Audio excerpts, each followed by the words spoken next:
أعوذ بالله السميع العليم من الشيطان الرجيم أعوذ بالله السميع العليم من الشيطان الرجيم أعوذ بالله السميع العليم من الشيطان الرجيم هو الله الذي لا إله إلا هو عالم الغيب والشهادة هو الرحمن الرحيم هو الله الذي لا إله إلا هو الملك القدوس السلام المؤمن المهيمن العزيز الجبار المتكبر سبحان الله عما يشركون هو الله الخالق البارئ المصور له الأسماء الحسنى يسبح له ما في السماوات والأرض وهو العزيز الحكيم صدق الله العظيم بسم الله الرحمن الرحيم اللهم صل على سيدنا ومولانا محمد وبارك وسلم عليه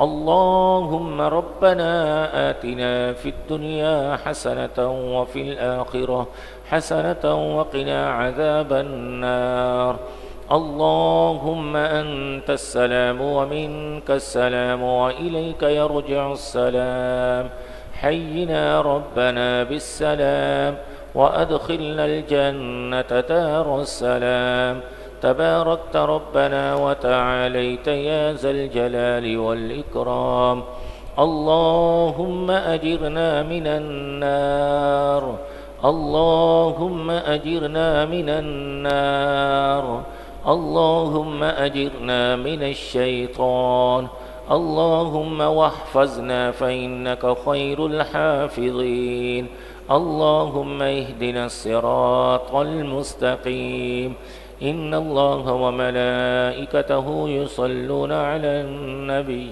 يا أيها الذين آمنوا صلوا عليه وسلموا تسليما صلى الله على النبي الأمي وآله صلى الله عليه وسلم صلاة وسلاما عليك يا سيدي يا رسول الله سبحان ربك رب العزة عما يصفون وسلام على المرسلين والحمد لله رب العالمين لا إله إلا الله محمد رسول الله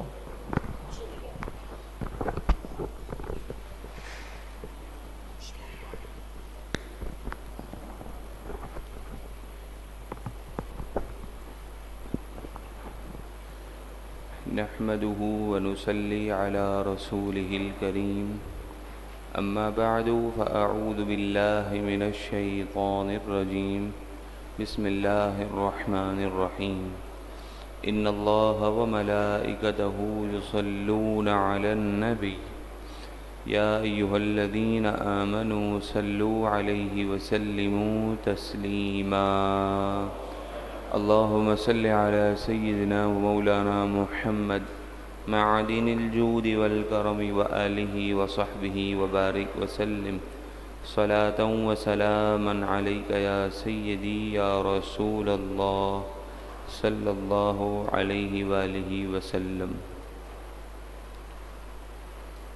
آج کے درس قرآن مجید فرقان حمید کا آغاز سورہ انعام کی آیت نمبر 122 سے ہوا چاہتا ہے۔ خالق کائنات ارشاد فرماتا ہے اومن کان میتن، تو کیا وہ مردہ نہ تھا، فَأَحْيَيْنَاهُ تو پس ہم نے اسے زندہ کیا۔ یہاں مردہ سے مراد کفر ہے اور زندگی سے مراد ایمان ہے۔ تو کیا وہ شخص جو کفر کی تاریکیوں میں ڈوبا ہوا تھا مردہ دل تھا، تو پس ہم نے اسے اس تاریکی سے نکال کر ایمان کا نور عطا کر کے اسے زندگی عطا فرمائی۔ وَجَعَلْنَا لَهُ نُورًا، پھر ہم نے اسے جب ایمان کا نور دے دیا، ایمان کی زندگی عطا کر دی، تو ہم نے اس کے لیے ایک اور نور کر دیا جس نور کی روشنی میں وہ اپنے لیے درست رستہ خود اختیار کرتا ہے۔ یمشی بہ فی الناس، وہ اس نور سے لوگوں میں چلتا ہے۔ تو تو وہ شخص جس کے پاس اسلام کا نور ہو، رسول اللہ کی محبت کا نور ہو، کمم مثلہ فی الظلمات، کیا وہ اس شخص کی طرح ہو سکتا ہے کہ جو کفر کی تاریکیوں میں ہو، گمراہیوں کے اندھیریوں میں ہو، اور اتنا ڈوبا ہوا ہو کہ لیس بخارج منہا، کہ اس اندھیری سے نکلنے والا بھی نہ ہو۔ تو اس آیت کریمہ میں دو حال بیان کیے جا رہے ہیں، ایک مومن کا حال اور ایک کافر کا حال، بے دین گمراہ بد عقیدہ کا حال۔ تو فرمایا جس کے دل کو اللہ تعالیٰ نے اسلام کے لیے زندہ کیا، اسے ایمان کا نور عطا فرمایا، وہ کبھی بھی کافر کے برابر نہیں ہو سکتا۔ کذالک زین للکافرین ما کانوا یعملون، اسی طرح کافروں کے لیے ان کے اعمال مزین کر دیے گئے۔ کافر جو بھی کام کرتے ہیں وہ یہ اس کام کرنے کو اپنے لیے خوبصورت بہتر سمجھتے ہیں تو وہ کام کرتے جاتے ہیں۔ وَكَذَلِكَ جَعَلْنَا فِي كُلِّ قَرْيَةٍ أَكَابِرَ مُجْرِمِيهَا لِيَمْكُرُوا فِيهَا، اور اسی طرح ہم نے ہر بستی میں اس کے مجرموں کے سردار پیدا کیے تاکہ وہ اس میں داؤ کھیلیں، طرح طرح کے ہیلے، فریب، مکاریاں اور دھوکہ دے کر لوگوں کو بہکاتے رہیں، گمراہ کرتے رہیں اور غلط چیزوں کو پروان چڑھانے کی کوشش کرتے رہیں۔ تو یہ جو کچھ بھی کر رہے ہیں، مکر و فریب کر رہے ہیں اسلام کے خلاف، وما یمکرون الا بانفسہم وما یشعرون، تو جتنا بھی یہ مکر و فریب کر رہے ہیں اسلام کے خلاف، دراصل یہ مکر و فریب اسلام کے خلاف نہیں ہو رہا بلکہ ان کے اپنے ہی خلاف ہو رہا ہے۔ یہ اپنے ہی آپ کو دھوکہ دے رہے ہیں، وما یشعرون، اور انہیں اس چیز کا پتہ بھی نہیں چل رہا، شعور بھی نہیں ہو رہا اور اپنا نقصان کیے جا رہے ہیں۔ وَإِذَا جَاءَتْهُمْ آیَةٌ، پھر جب ان کے پاس کوئی ہماری جانب سے روشن نشانی آئے، قالوا، تو کہتے ہیں، لن نؤمن حتی نؤتی مثل ما اوتی رسول اللہ، ہم ہرگز ایمان نہیں لائیں گے جب تک کہ ہمیں بھی ویسا ہی نہ مل جائے جیسا کہ اللہ کے رسولوں کو دیا گیا۔ یہ کون شخص ہے؟ ولید بن مغیرہ، جو کہنے لگا کہ میرے پاس تو مال بھی زیادہ ہے، میری عمر بھی زیادہ ہے، تو میں اس بات کا زیادہ مستحق ہوں کہ نبوت میری طرف آنی چاہیے تھی، وہی میری طرف آنی چاہیے تھی، کیونکہ مال بھی میرے پاس زیادہ ہے، عزت بھی میری کرتے ہیں لوگ، اور میں عمر میں بھی بڑا ہوں۔ تو فرمایا، وہ کہنے لگا ولید بن مغیرہ کہ میں ہرگز آپ پر ایمان نہیں لاؤں گا یہاں تک کہ اللہ نے جو آپ پر خاص انعام و اکرام آپ کو دیا ہے وہ مجھے نہ مل جائے۔ تو جواب ارشاد ہوا، اللہ اعلم حیث یجعل رسالتہ، اللہ تعالیٰ خوب جانتا ہے کہ کہاں وہ اپنی رسالت رکھے گا، کسے اپنا مقبول بندہ بنائے گا، کسے وہ رسول بنائے گا، کسے وہ نبی بنائے گا۔ اللہ تبارک و تعالیٰ کے علم میں یہ بات موجود ہے، جو نبی رسول ہوتا ہے وہ ہر قسم کی گندے کام سے، مذموم افعال سے، کبھی کاموں کا ارتکاب کر ہی نہیں سکتا، جبکہ یہ ولید بن مغیرہ تو سر سے لے کر پاؤں تک گندے کاموں میں ڈوبا ہوا ہے، تو یہ کیسے نبوت کا مستحق ہو سکتا ہے؟ سیصیب الذین اجرموا صغار عند اللہ، ان قریب مجرموں کو اللہ کے یہاں ذلت پہنچے گی، وعذاب شدید بما کانوا یمکرون، اور سخت عذاب پہنچے گا اس وجہ سے کہ وہ جو دنیا میں غلط کام کیا کرتے تھے۔ فمن یرد اللہ ان یہدیہ یشرح صدرہ للاسلام، اور جسے اللہ تعالی سیدھی راہ دکھانا چاہتا ہے، ہدایت دینا چاہتا ہے، تو اللہ اس کے سینے کو اسلام کے لیے کشادہ فرما دیتا ہے۔ اور ومن یرد ان یضلہ یجعل صدرہ ضیقا حرجا، اور جسے اللہ تعالیٰ گمراہ کرنا چاہے تو اس کا سینہ خوب تنگ کر دیتا ہے، اس کی کشادگی کو ختم کر دیتا ہے، اتنا تنگ ہو جاتا ہے گویا کأنما یصعد فی السماء، گویا کسی کی زبردستی کرنے سے وہ آسمان پر چڑھ رہا ہے۔ بلندی کی طرف چڑھنے میں کتنی دقت ہوتی ہے، کتنی تکلیف مشقت ہوتی ہے، انسان پوری کوشش کے باوجود بھی بہت آرام سے اوپر کی طرف چڑھتا ہے۔ تو فرمایا جس کے نصیب میں گمراہی ہے اس کے سامنے توحید کے دلائل، شان مصطفیٰ، شان رسول، شان انبیاء بھی بیان کر دو، معجزات بھی بیان کر دو، دلائل بھی سامنے رکھ دو، لیکن جس کے سینے میں تنگی ہوگی، اتنی باتوں کو سننے کے باوجود بھی وہ اسلام اور ایمان کے قریب نہیں آئے گا۔ ہاتھ اٹھا کر دعا کرتے ہیں اللہ تعالی ہمارے سینوں کو اسلام کے لیے کھول دے، نور ایمان ہمیں عطا فرمائیں۔ کذالک یجعل اللہ الرجس علی الذین لا یؤمنون، اسی طرح اللہ تبارک و تعالی اپنا عذاب ان لوگوں پر ڈالتا ہے جو ایمان لانے والے نہیں ہیں۔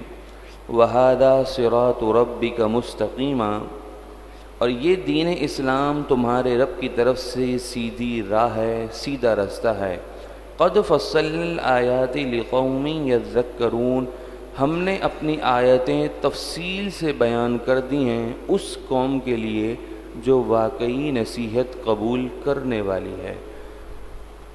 آیات قرآن مجید فرقان حمید کی انہی کو سمجھ آتی ہیں جو اس تھنک کے ساتھ، اس سوچ کے ساتھ قرآن کو سمجھتے ہیں کہ یہ قرآن میرے لیے نصیحت ہے، جس کا مقصد قرآن کے اندر پڑھ کر صاحب قرآن پر اعتراض کی نگاہ سے قرآن پڑھنا ہو، جس کا مقصد شان مصطفیٰ کو گھٹانا مقصد ہو، تو ایسے شخص قرآن سے ہدایت نہیں بلکہ قرآن پڑھ کر صاحب قرآن کی محبت سے اور دور نکل جاتے ہیں۔ لہم دار السلام عند ربہم، ان کے لیے سلامتی کا گھر ہے ان کے رب کے یہاں۔ وہو ولیہم بما کانوا یعملون، اور اللہ ان کا مولا ہے، مددگار ہے، یہ ان کے کاموں کا بہترین پھل ہے۔ وَيَوْمَ يَحْشُرُهُمْ جَمِيعًا، جس دن اللہ تعالیٰ ان سب کو اٹھائے گا اپنے سامنے اور فرمائے گا یا معشر الجن، اے گروہ جن، قد استکثرتم من الانس، تم نے بہت سے آدمی گھیر لیے۔ اے گروہ جن، تم نے بہت سے آدمیوں کو گمراہ کیا، ان کے ذہنوں میں غلط خیالات ڈالے، انہیں گناہوں کے پیچھے لگا دیا، اور بہت سے لوگوں کو تم نے گمراہ کیا۔ تو جواب میں وقال اولیاؤہم من الانس، تو ان کے دوست آدمی عرض کریں گے، یعنی جنوں کے جو دوست ہیں انسانی شکل میں جو لوگ ہیں وہ آدمی عرض کریں گے، ربنا استمتع بعضنا ببعض، اے ہمارے رب ہم نے آپس میں ایک دوسرے سے فائدہ اٹھایا۔ انسان کہیں گے کہ جنہوں نے ہمیں غلط رستہ دکھایا تو ہم اس رستے پر چل پڑے، انہوں نے ہمارے ذہن میں غلط خیال ڈالا، کسی گناہ کا خیال ڈالا تو ہم نے وہ گناہ کر دیا، تو ہم نے آپس میں ایک دوسرے کی ہیلپ کی ہے، ایک دوسرے سے فائدہ اٹھایا۔ وَبَلَغْنَا أَجَلَنَا الَّذِي أَجَّلْتَ لَنَا، اور اب ہم اپنی اس میعاد کو پہنچ چکے ہیں جو تو نے ہمارے لیے مقرر کی تھی، یعنی وقت قیامت آ چکا ہے، اب ہمارا بھی حساب ہوگا، اب صرف حسرت کے، ندامت کے کچھ باقی نہیں ہے۔ قال، فرمایا جائے گا، النار مثواکم خالدین فیہا، اب آگ تمہارا ٹھکانہ ہے، اسی آگ میں تم ہمیشہ رہو گے، ہاں الا ما شاء اللہ، مگر جس پر اللہ اپنا فضل فرمائے، وہ اپنے علم سے اسے دیکھ رہا ہے کہ یہ بندہ بعد میں اسلام کے قریب ہو کر مسلمان ہو جائے گا، تو اللہ اپنے فضل سے، اسلام کی برکت سے اسے جہنم کی آگ سے بچا لے گا۔ ان ربک حکیم علیم، بے شک تمہارا رب خوب حکمت والا، علم والا ہے۔ وَكَذَلِكَ نُوَلِّي بَعْضَ الظَّالِمِينَ بَعْضًا بِمَا كَانُوا يَكْسِبُونَ، اور یوں ہی ہم ظالموں میں ایک کو دوسرے پر مسلط کرتے ہیں اس وجہ سے کہ وہ جو کام خود اپنے لیے کیا کرتے تھے۔ اس آیت کریمہ کا مفہوم یہ ہے کہ بندہ جو ایسا کام کرتا ہے، جن کاموں میں وہ ملوث ہوتا ہے، اس کے اوپر بادشاہ، اس کے اوپر اس کے حکمران ویسے ہی اس پر نافذ کیے جاتے ہیں۔ اگر قوم خائن ہے، بددیانت ہے، ظالم ہے، زیادتی کرتی ہے، کرپشن کرتی ہے، تو ان کے اوپر نافذ مسلط جو حکمران ہیں وہ بھی انہی صفات کے حامل ہوں گے۔ حضرت عبداللہ ابن عباس رضی اللہ تعالی عنہ نے فرمایا، جو قوم خود یہ پسند کرتی ہو کہ اس کے اوپر حکمران نیک ہوں، پارسا ہوں، رعایا سے محبت کرنے والے ہوں، تو رعایا کو چاہیے کہ وہ خود نیک بن جائے، تو بدلے میں اللہ ان پر نیک حکمران نافذ فرما دے گا۔ ہمیں خود بدلنے کی ضرورت ہے۔ ساری غلطیاں اور ان کا وبال ہم نے حکمرانوں پر نہیں ڈالنا۔ ہمارے استاد محترم فرماتے تھے کہ اس وقت شریف وہی ہے کہ جسے اس دنیا میں موقع نہیں ملا ہے، لیکن جسے موقع ملا اس نے اپنے مسلمان بھائی کو ہی کاٹنے میں کوئی کسر نہیں چھوڑی۔ جہاں اسے موقع ملا اس نے اپنے مسلمان بھائی پر ہی سارا کا سارا مورد الزام میں ٹھہرا دیا اور اس کے ساتھ سراسر زیادتی کرنا شروع کی۔ تو فرمایا ہم اپنے آپ کو جب تک نہیں بدلیں گے تو ہمارے حکمران بھی نہیں بدل سکتے۔ اللہ ہمارے حال پر کرم اور فضل فرمائے۔ با آواز بلند درود پاک پڑھی، اللہم صلی علی سیدنا۔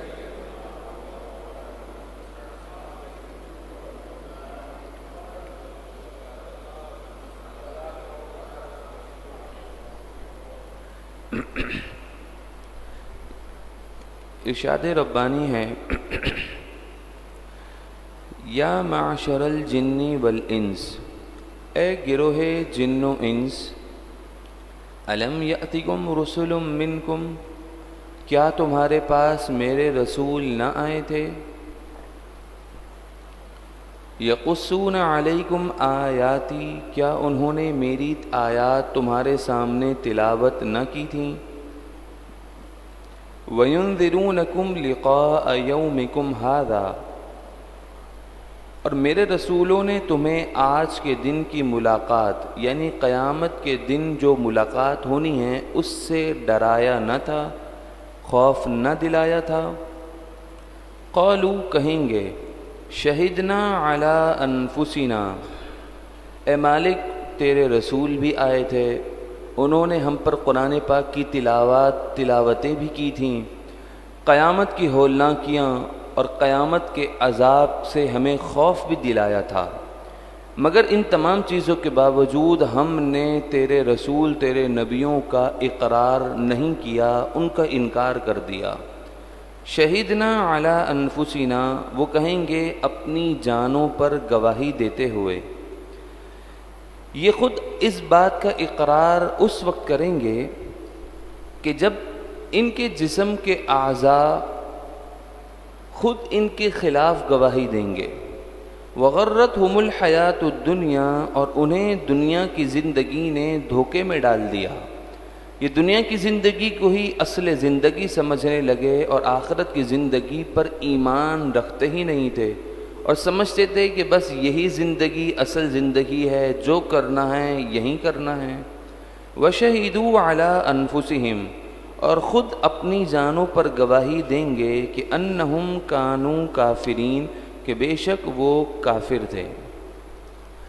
جب کفار مومنین کے قیامت کے روز انعام و اکرام، عزت اور منزلت کو دیکھیں گے تو وہ یہ تمنا کریں گے کہ کاش ہم بھی دنیا میں شرک نہ کرتے، لیکن جب وہ مومنین کی اس قدر عزت و احترام کو دیکھیں گے تو اپنے شرک کو چھپاتے ہوئے کہیں گے واللہ ربنا ما کننا مشرکین، قسم اٹھا کر کہیں گے کہ ہم نے دنیا میں تو شرک کیا ہی نہیں تھا۔ جیسے ہی یہ بات کہیں گے اللہ تبارک و تعالی ان کے منہ پر مہر لگا دے گا۔ اب جب منہ پر مہر لگ جائے گی تو پھر پورے جسم کے اعضاء ان کے کفر کی گواہی دیں گے کہ اے مالک دنیا میں انہوں نے کفر کیا تھا، شرک کیا تھا، تیرے برابر کسی کو ٹھہرایا تھا۔ تو اب جب ان کے منہ پر مہر لگ جائے گی تو ان کے اعضاء یہ کہیں گے انہی کے خلاف گواہی دیتے ہوئے انہم کانوا کافرین، کہ دنیا میں انہوں نے کفر کیا تھا۔ ذالک، یہ رسولوں کی آمد، رسولوں کی بعثت کا مقصد یہ ہے کہ الم یکر ربک مہلک القری بظلم واہلھا غافلون، کہ اگر یہ رسولوں کو نہ بھیجا جاتا تو آپ کا رب کسی بھی بستی کو ان کے ظلم اور ان کے گناہ کی وجہ سے ہلاک نہیں فرمائے گا، اس حال میں کہ اس بستی کے رہنے والے بے خبر ہوں۔ جب تک کسی بستی میں کسی رسول، کسی نبی کی آمد نہیں ہوئی، اللہ تعالیٰ نے اس بستی کو ہلاک نہیں کیا۔ رسول آئے، درست بات بتائی، اسلام کی حقانیت، اسلام کی تعلیمات بتائیں، اپنی رسالت، اللہ کی توحید کی تعلیم دی۔ پھر جب قوم نے اقرار نہیں کیا، انکار کیا، زیادتیاں کی، تو پھر اللہ تبارک و تعالیٰ نے اس قوم کو تباہ و برباد کر دیا، فقط اس وجہ سے کہ اس قوم نے زیادتی کی اور گناہ کیا اور اس قوم میں رسول نہیں آئے تھے، تو اللہ تعالیٰ نے ایسی قوم کو ہلاک نہیں کیا۔ رسولوں کی آمد کے بعد بھی پھر قوم نے سرکشی کی تو اللہ تعالیٰ نے اس قوم کو ہلاک کر دیا۔ وَلِكُلٍّ دَرَجَاتٌ مِّمَّا عَمِلُوا، اور ہر ایک کے لیے ان کے کاموں میں سے درجات ہیں، چاہے وہ نیکوکار ہو یا بدکار ہو۔ جتنی زیادہ نیکیاں کرے گا اتنے اونچے اونچے درجات میں وہ پہنچ جائے گا، جتنی کم نیکی کرے گا اس حساب سے اسے اس کے درجے میں رکھا جائے گا۔ اسی طرح گناہگار کے لیے بھی درجہ ہے۔ وَمَا رَبُّكَ بِغَافِلٍ عَمَّا يَعْمَلُونَ، اور آپ کا رب ان کے اعمال سے بے خبر نہیں ہیں۔ وَرَبُّكَ الْغَنِيُّ ذُو الرَّحْمَةِ، اور اے محبوب صلی اللہ علیہ وآلہ وسلم، آپ کا رب بے پرواہ ہے، خوب رحمت والا ہے۔ إِن يَشَأْ يُذْهِبْكُمْ، اے لوگوں اگر وہ چاہے تو تمہیں لے جائے، یعنی تمہیں ہلاک کر دے۔ وَيَسْتَخْلِفْ مِن بَعْدِكُم مَّا يَشَاءُ، اور جسے چاہے تمہاری جگہ لے کر آ جائے۔ کما انشأکم من ذریۃ قوم آخرین، جیسے تمہیں اوروں کی اولاد سے پیدا کیا۔ تم سے پہلے تمہارے باپ دادا تھے، دوسری قومیں موجود تھیں، جب انہوں نے نافرمانی کی تو اللہ نے انہیں ہلاک کر کے تمہیں پیدا کیا۔ تم اگر نافرمانی کرو گے تو رب اس بات پر قادر ہے کہ وہ تمہیں ہلاک کر کے تمہارے بعد لوگوں کو لے آئے۔ ایسی قوم ضرور آئے گی جو ہر وقت اللہ تبارک و تعالیٰ کی حمد و ثنا اور اس کی فرمانبرداری کر رہی ہوگی۔ تو تمہاری قسمت کیوں نہ اچھی ہو جائے کہ تم اس قوم میں شامل رہو، ان لوگوں میں تمہارا شمار رہے جو ہر وقت اللہ تعالیٰ کے مطیع اور فرمانبردار بندے ہیں۔ انما توعدون لآت، بے شک جس چیز کا تم سے وعدہ کیا جاتا ہے، خواہ وہ قیامت ہو، مرنے کے بعد اٹھنا ہو، یا ثواب اور عذاب ہو، لآت، وہ چیز ضرور آنے والی ہے۔ وما انتم بمعجزین، اور تم اللہ تعالیٰ کو تھکا نہیں سکتے، کوئی اللہ تعالیٰ کو نہیں تھکا سکتا۔ قل، اے محبوب آپ فرما دیجئے، یا قومی، اے میری قوم، اعملوا علی مکانتکم، تم اپنی جگہ پر جو عمل کرنا ہے کرو، انی عامل، مجھے جو کرنا ہے میں وہ کروں گا۔ تمہیں جس کو پوجنا ہے پوجو، مجھے جس کی عبادت کرنی ہے میں اس کی عبادت کروں گا۔ رہا فیصلہ، عزت، منزلت، جنت، یہ کس کو ملے گی؟ فسوف تعلمون، ان قریب تم جان لو گے۔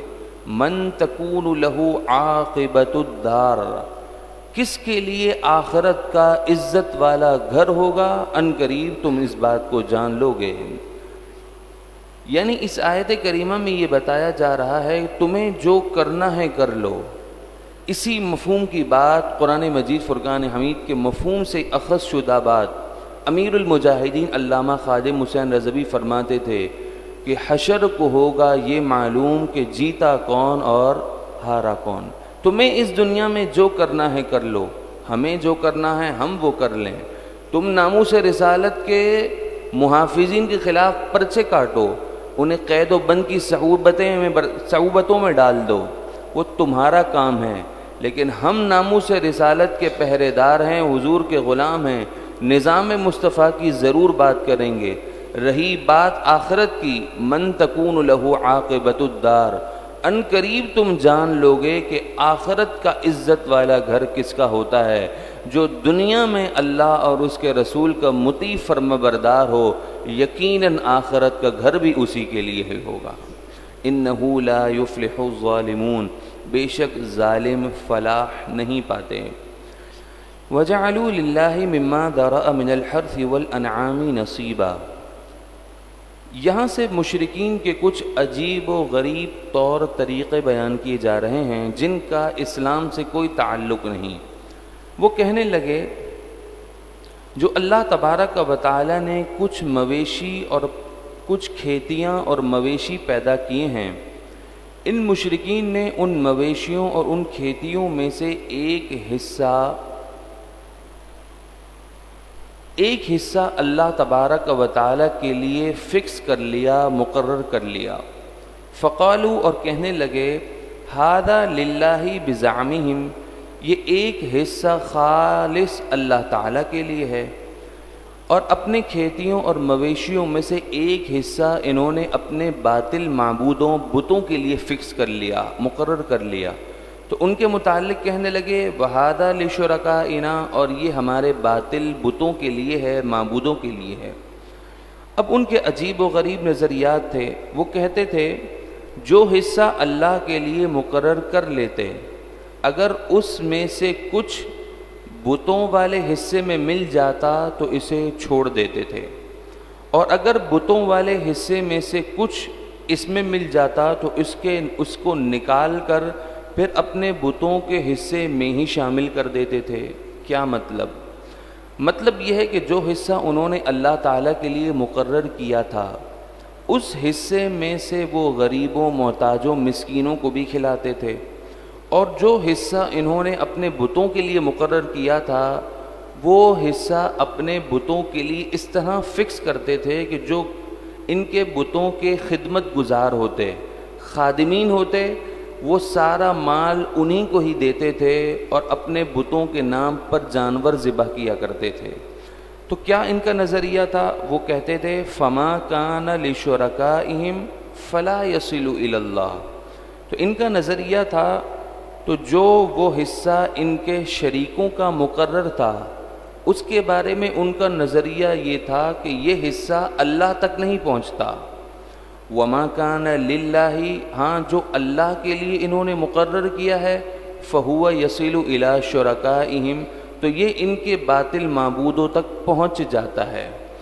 یعنی اگر یہ حصے آپس میں مل جاتے تھے، اللہ تبارک و تعالیٰ کی طرف سے جو حصہ مقرر کیا تھا وہ مشرکین کے حصے سے کچھ مل جاتا تو وہ کہتے کہ یہ حصہ اللہ تعالیٰ کا جو بتوں کے ساتھ ملا ہے وہ نہیں پہنچا، اور اس کے اگینسٹ والا ہوتا تو اس کے مطابق یہ کہتے یہ پہنچ گیا ہے۔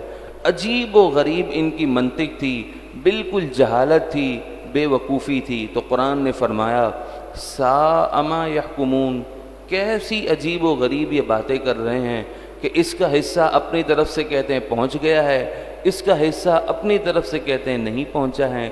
بڑی ہی عجیب و غریب یہ حکم لگا رہے ہیں۔ وَكَذَلِكَ زَيَّنَ لِكَثِيرٍ مِّنَ الْمُشْرِكِينَ قَتْلَ أَوْلَادِهِمْ شُرَكَاؤُهُمْ، اس آیت کریمہ میں بھی ان کی جہالت بیان کی گئی۔ کہا اس طرح یوں ہی بہت مشرکین کی نگاہ میں ان کے شریکوں نے اولاد کے قتل کرنے کو خوب حسین کر کے دکھایا۔ ان کے شریکوں نے، یہاں شریکوں سے مراد انسانی روپ میں جو شیاطین تھے جنہوں نے انہیں گمراہ کیا، جن کے ناموں پر وہ اپنے بتوں کے نام پر وہ جانور ذبح کیا کرتے تھے، ان کے کہنے پر انہوں نے اپنی اولاد کو بھی قتل کر دیا، حالانکہ بے جاندار ہو، حیوان ہو، اسے بھی فطرتاً اپنی اولاد سے بڑی محبت ہوتی ہے، وہ اپنی اولاد کا نقصان اپنی نظروں کے سامنے نہیں دیکھ سکتا، لیکن یہ باطل معبودوں کی محبت میں اتنا آگے بڑھ چکے تھے کہ حیوانات سے بھی بدتر کام کرتے تھے، اور یہ غلط راہ پر چلانے والے لوگ انہیں غلط مشورہ دیتے کہ تمہیں اپنے باطل معبودوں کا قرب اس طرح ملے گا کہ تم اپنی اولاد کو قتل کر دو، تو وہ قتل کر دیتے تھے۔ تو فرمایا کیسی جہالت ہے، اپنے ہاتھوں سے بنائے ہوئے بت ہیں، انہی کا قرب حاصل کرنے کے لیے اپنی اولاد کو قتل کر دینا، یہ کون سی عقل مندی کی بات ہے۔ تو فرمایا لیردوہم، کہ وہ انہیں ہلاک کریں، ولیلبسوا علیہم دینہم، اور ان کا دین ان کے اوپر مشتبہ کر دیں۔ یہ لوگ پہلے حضرت اسماعیل علیہ السلام کے دین پر تھے، پھر شیاطین نے ان کے ذہنوں میں وسوسے، برے خیالات ڈالے، تو وہ دین اسماعیلی سے منحرف ہو کر اپنے اپنے غلط رستوں پر چل پڑے۔ وَلَوْ شَاءَ اللَّهُ، اور اگر اللہ چاہتا، ما فعلوہ، تو وہ ایسا نہ کرتے۔ فَذَرْهُمْ وَمَا يَفْتَرُونَ، تو اے محبوب آپ انہیں اور ان کے افتراء، ان کے جھوٹ باندھنے کو چھوڑ دیجئے۔ وقالوا، اور وہ کہتے ہیں، ہذہ انعام وحرث حجر، اس آیت کریمہ میں ان کی ایک اور بے وقوفانہ حرکت اور بے وقوفانہ بات کی طرف اشارہ کیا گیا۔ وہ کہنے لگے یہ مویشی اور کھیتی روکی ہوئی ہے، یعنی ان مویشیوں سے اور ان کھیتیوں سے کوئی فائدہ نہیں اٹھا سکتا، یہ ممنوع الانتفاع ہے، اس سے فائدہ کوئی نہیں اٹھا سکتا۔ لا یطعمها الا من نشاء بزعمہم، اس کھیتی اور ان مویشیوں سے وہی کھائے گا جسے ہم کھلائیں گے۔ اور یہ کنہیں کھلاتے تھے؟ انہی خادمین کو کھلاتے تھے جو بتوں کی خدمت کرتے تھے۔ اور ساتھ کہتے تھے وَأَنْعَامٌ حُرِّمَتْ ظُهُورُهَا، اور کچھ مویشیوں کے متعلق ان کا یہ نظریہ تھا کہ ان کی پیٹھوں پر سوار ہونے کو وہ حرام سمجھتے تھے، اور کہتے تھے کہ اب یہ اتنا متبرک جانور ہو گیا ہے کہ اب ہم اس کی پیٹھ پر بھی سوار نہیں ہوں گے۔ اور کچھ جانور ایسے ہیں وَأَنْعَامٌ لَا يَذْكُرُونَ اسْمَ اللَّهِ عَلَيْهَا، اور کچھ مویشی ایسے ہیں جن کو وہ غیر اللہ کے نام پر، کچھ مویشی ایسے ہیں کہ جن کو وہ غیر اللہ کے نام پر، اپنے بتوں کے نام پر ذبح کرتے ہیں۔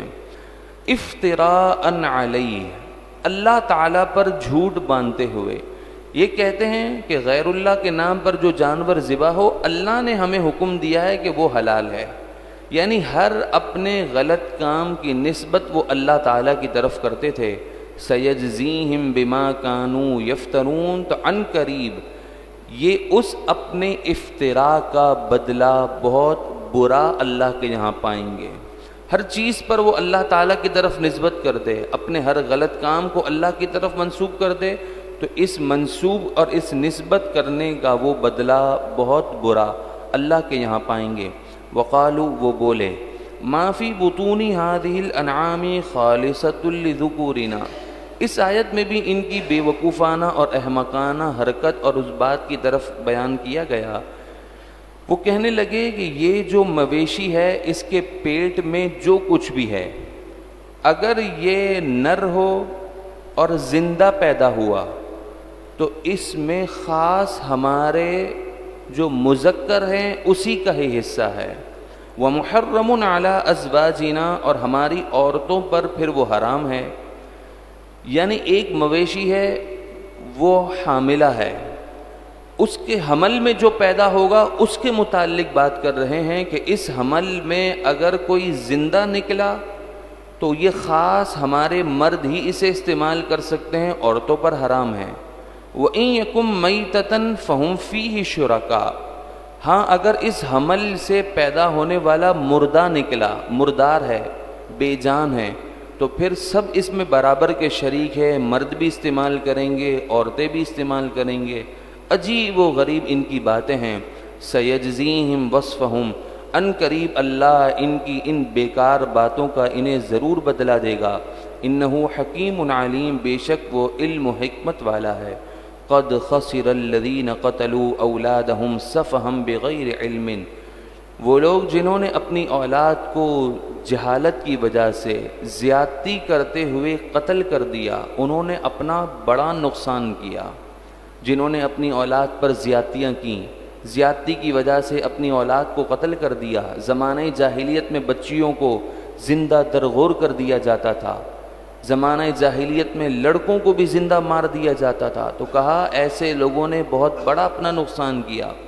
وَحَرَّمُوا مَا رَزَقَهُمُ اللَّهُ، اور جو کچھ اللہ نے انہیں حلال ان کے لیے روزی رکھی تھی، ان لوگوں نے اس حلال روزی کو حرام کیا، تو ایسے لوگوں نے بھی اپنا بہت بڑا نقصان کیا۔